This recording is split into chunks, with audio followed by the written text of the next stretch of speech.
Madam മക്കളെ, welcome to eigen learning. അപ്പോൾ നമ്മൾ ഇന്ന് വന്നിരിക്കുന്നത് 8ാം ക്ലാസ്സിലെ മക്കൾക്ക് ഏറ്റവും കൂടുതൽ കൺഫ്യൂഷൻ വരുന്ന ഒരു ഏരിയ ആണ് soft water and hard water എന്ന് പറയുന്നത് അല്ലെ. എത്ര പഠിച്ചാലും അത് ഓർമ്മയുണ്ടാവില്ല, എക്സാം ഹാളിൽ എത്തിക്കഴിഞ്ഞാൽ അത് മറന്നു പോകുന്നു, എക്സാം മര്യാദയ്ക്ക് എഴുതാൻ പറ്റുന്നില്ല. സിമ്പിൾ ആയിട്ടുള്ള ഒരു ആൻസർ ആണ് നമുക്ക് ഇവിടെ വേണ്ടത്, എന്നാൽ അതിന് മാർക്ക് പോവാണ്. ഇങ്ങനെയുള്ള പല പ്രശ്നങ്ങളും എൻ്റെ മക്കൾ നേരിടുന്നുണ്ടാകും. എന്നാൽ ആ പ്രശ്നങ്ങളൊക്കെ നമ്മൾ ഇന്ന് ഈ വീഡിയോയിലൂടെ തീർക്കാൻ വേണ്ടി പോവാണ്. ഇനി ഒരു പ്രശ്നവും നിങ്ങൾക്ക് ഈ ഹാർഡ് വാട്ടർ സോഫ്റ്റ് വാട്ടർ എന്ന ഈ ഒരു ടോപ്പിക്കിൽ ഉണ്ടാവില്ല. ഓക്കെ, അപ്പൊ ശ്രദ്ധിച്ചിരിക്കുക, നല്ലപോലെ നോട്ട് എഴുതാ, പഠിക്കുക, അത്രയും വേണ്ടു. ഓക്കെ ആണോ? യെസ്. എന്താണ് മക്കളെ soft water and hard water എന്ന് പറയുന്നത്? യെസ്, അതായത് വാട്ടറില് വെള്ളത്തില് സോപ്പ് പതയുന്നുണ്ടെങ്കിൽ അത് പത കാണാറില്ലേ? യെസ്, നമ്മൾ സോപ്പ് പൊടിയൊക്കെ കലക്കുമ്പോൾ പത ഇങ്ങനെ ഫോം ചെയ്യും അല്ലെ? യെസ്, ഇതുപോലെ പത ഉണ്ടാകുന്നുണ്ടെങ്കിൽ നമ്മൾ ആ വാട്ടറിനെ എന്ത് വിളിക്കും? സോഫ്റ്റ് വാട്ടർ എന്ന് വിളിക്കും, മൃദുജലമാണ് എന്ന് പറയും. എന്നാൽ ചില വാട്ടറിൽ പത ഫോം ചെയ്യത്തില്ല. ഓക്കെ, എത്ര സോപ്പ് കലക്കി കഴിഞ്ഞാലും അതിൽ എന്തുണ്ടാകത്തില്ല? പത ഉണ്ടാകത്തില്ല, പത ഫോം ചെയ്യില്ല. അങ്ങനെയുള്ള വാട്ടറിനെ നമ്മൾ വിളിക്കുന്ന പേരാണ് ഹാർഡ് വാട്ടർ അല്ലെങ്കിൽ കഠിനജലം എന്ന് പറയുന്നത്. ഓക്കെ ആണോ?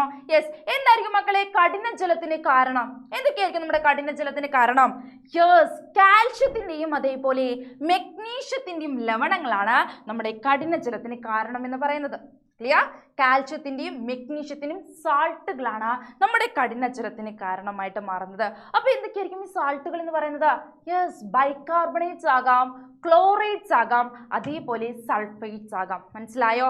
ബൈകാർബണേറ്റ്സും ക്ലോറേറ്റ്സും അതേപോലെ സൾഫേറ്റ്സും നമ്മുടെ ഈ ഒരു ലവണങ്ങളാണ്. ക്ലിയർ? അപ്പൊ എന്തൊക്കെയാണ് ലവണങ്ങൾ എന്ന് ചോദിച്ചാൽ നിങ്ങൾ എന്തൊക്കെ പറയും? Calcium chloride, calcium bicarbonate, calcium sulphate. പിന്നെ എന്ത് പറയും? Magnesium chloride, magnesium bicarbonate, magnesium sulphate. Clear? ഇത്രയും ലവണങ്ങളാണ് നമ്മുടെ വാട്ടർ ഹാർഡ് ആകാൻ കാരണം. ക്ലിയർ? ഇനി മക്കളെ ഇതിൽ നിന്ന് വരുന്ന മറ്റൊരു ചോദ്യമാണ് ചില ഹാർഡ് വാട്ടറുകൾ എന്താവുന്നുണ്ട്? യെസ്, ചില ഹാർഡ് വാട്ടറുകൾ ചൂടായി കഴിഞ്ഞാൽ അതിന്റെ ഹാർഡ്നെസ് ഇല്ലാതാകുന്നുണ്ട്. അത് എന്തുകൊണ്ടായിരിക്കും?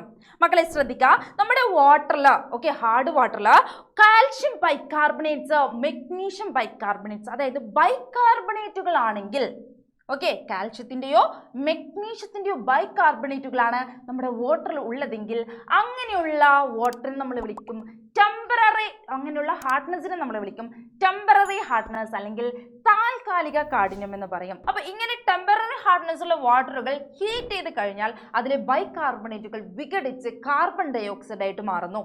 അതുകൊണ്ടാണ് അതിൻ്റെ ഹാർഡ്നെസ്സുകൾ ഇല്ലാതാകുന്നത്. ക്ലിയർ ആണോ? യെസ്. എന്നാൽ ഇങ്ങനെയുള്ള ഹാർഡ്നെസ്സിനെ നമുക്ക് ഹീറ്റ് ചെയ്ത് റിമൂവ് ചെയ്യാൻ കഴിയില്ല. അതായത് calcium chloride, calcium sulphate and magnesium chloride, magnesium sulphate, ഇത്തരം ലവണങ്ങളാണ്, ഇത്തരം സാൾട്ടുകളാണ് നമ്മുടെ വാട്ടറിൽ ഉള്ളതെങ്കിൽ അങ്ങനെയുള്ള ഹാർഡ്നെസ്സിനെ നമ്മൾ വിളിക്കും പെർമനന്റ് ഹാർഡ്നെസ് അല്ലെങ്കിൽ സ്ഥിര കാഠിന്യം എന്ന് വിളിക്കും. അതായത് സ്ഥിര കാഠിന്യമുള്ള വാട്ടറിനെ നമുക്ക് ഹീറ്റ് ചെയ്ത് കഴിഞ്ഞാൽ അതിന്റെ ഹാർഡ്നെസ്സിനെ റിമൂവ് ചെയ്യാൻ പറ്റില്ല. ക്ലിയർ ആണോ? ഓക്കെ ആണോ? യെസ്. മക്കളെ ശ്രദ്ധിക്കുക, പെർമനന്റ് ഹാർഡ്നെസ്സും അതേപോലെ താൽക്കാലിക കാഠിന്യവും ടെമ്പററി ഹാർഡ്നെസ്സും നന്നായിട്ട് പഠിച്ചിട്ട് പോവുക. അതിലുള്ള സാൾട്ടുകളും പഠിച്ചിട്ട് പോവുക. ഓക്കെ, കാൽഷ്യം ബൈകാർബണേറ്റും മെഗ്നീഷ്യം ബൈകാർബണേറ്റും, ബൈകാർബണേറ്റുകളാണ് ടെമ്പററി ഹാർഡ്നെസ്സിന് കാരണമാകുന്നത്, താൽക്കാലിക കാഠിന്യത്തിന് കാരണമാകുന്നത്. ഓക്കെ, ഇനി ക്ലോറേറ്റ്സും സൾഫേറ്റ്സും ആണ് എന്തിന് കാരണമാകുന്നത്? പെർമനന്റ് ഹാർഡ്നെസ്സിന് അല്ലെങ്കിൽ സ്ഥിര കാഠിന്യത്തിന് കാരണമാകുന്നത്. ക്ലിയർ ആണോ? രണ്ട് കാര്യങ്ങളാണ്, വളരെ വ്യക്തമായിട്ട് വേണം പഠിക്കാൻ. അപ്പൊ നിങ്ങളോട് മറന്നു പോകത്തില്ല. ഓക്കെ, അപ്പൊ വീട്ടിൽ നല്ലതുപോലെ കാണാം. മക്കളെ വേറൊരു കാര്യം ശ്രദ്ധിക്കേണ്ടതുണ്ട്. അതായത് ഈ ഒരു ഒറ്റ ഉത്തരം പല രീതിയിലാണ് കഴിഞ്ഞ 6 വർഷങ്ങളായി ചോദിച്ചു വന്നിട്ടുള്ളത്. ഓക്കെ, പല ടൈപ്പിലാണ് ഈ ക്വസ്റ്റ്യൻസ്. കണ്ടോ, ഒരുപാട് ക്വസ്റ്റ്യൻസ് ചോദിച്ചിട്ടുണ്ട്. പക്ഷെ ഇതിൻ്റെ ഒക്കെ ഒരു ആൻസർ എന്ന് പറയുന്നത് നമ്മൾ ഇത്രയും പറഞ്ഞ കാര്യങ്ങളാണ്. അപ്പൊ നന്നായിട്ട് പഠിക്കുക.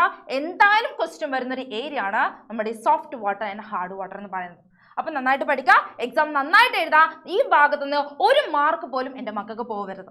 ഓക്കെ ആണോ? യെസ്. അപ്പോൾ ഇന്ന് രാത്രി കൃത്യം 7:30 നമ്മുടെ ലൈവ് വരുന്നുണ്ട്. ഇമ്പോർട്ടൻ്റ് ആയിട്ടുള്ള ഷുവർ 30 ക്വസ്റ്റ്യൻസ് ആയിട്ടാണ് മിസ് വരുന്നത്. അപ്പോൾ ലൈവ് മിസ് ചെയ്യരുത്, ഫ്രണ്ട്സിനൊക്കെ കൂട്ടി വരണം. കാരണം നമ്മൾ ലൈവിൽ പറയുന്ന കാര്യങ്ങൾ മാത്രം നിങ്ങൾ എക്സാമിന് വരുള്ളൂ. അപ്പോൾ കഴിഞ്ഞ ലൈവുകളൊക്കെ കാണാത്തവരുണ്ടെങ്കിൽ ഒന്നുകൂടി കാണാം. ലൈവ് മാത്രം കണ്ടാൽ മതി, നിങ്ങൾക്ക് A+ ഉറപ്പാണ്. ഓക്കെ, അപ്പോൾ നമുക്കിനി ലൈവിൽ കാണാം. ബൈ.